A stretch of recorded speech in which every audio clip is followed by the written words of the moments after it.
And a Fox News alert is we are learning precious little more about a possible active shooter in El Paso, Texas. The police there tweeting out asking people to stay away from a local mall. The NBC affiliate reporting that this is at a local Walmart. Sometimes those things can be one and the same in terms of the area. And with that, we bring in former D.C. police detective, Fox News contributor Ted Williams. Ted, in these situations where we have these sort of very sketchy initial reports, active shooter can mean the same thing as somebody heard a couple of gunshots. It can also mean somebody going on a rampage. But as Jillian and I were talking earlier, the response now from police departments tends to be the same: send the cavalry and then pull back.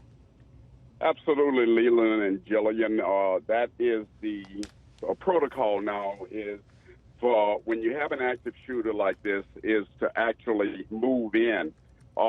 Certainly you've got a cadre of first responders, meaning that you have law enforcement officers as well as ambulances services that are moving into that area.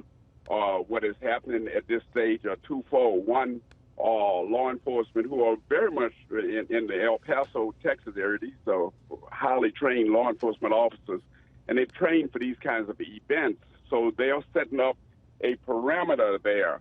But also what is going on, Jillian and Leland, is that they are also monitoring social media sites, or trying to get as much information from perhaps either employees or if it's centralized at the Walmart in that shopping center, as well as customers. It's amazing how in these active shooter situations and when people hear gunshots, so often they tweet about it rather than calling 911. As we're looking in terms of where this mall is, it is only a couple of miles, it appears, from the U.S.-Mexico border, sort of between the border and El Paso International Airport, along a major interstate there, I-10. And you've got all sorts of not only this mall, the Vista Mall, but then also a movie theater and then a number of the big box stores along the way. How complicated is it for Ted when police start getting 911 calls from an area that large? I hear gunshots.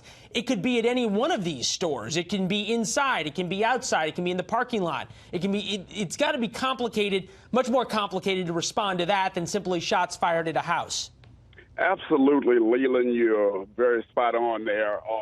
It is a hodgepodge of confusion that normally goes through. But what we have are pretty well trained dispatchers in these police units. And these dispatchers are trained to try to ferret out the great deal of confusion and a lot of noise, and to be able to get intelligent information to first responders at these sites as to actually what is going on. All right. Well, as of 16 minutes ago, the El Paso Police Department saying that the scene is still active, although not in terms of letting us know what that means in terms of obviously the scene being active, but whether they have contained or figured out what happened, if anything, and then go from there. Ted, we're going to move on a little bit from this and wait till we get some more information, and then if things turn worse, which so often we fear and have to fear in situations like this, they do, we'll bring you back, sir. My pleasure. All right, good talking to you.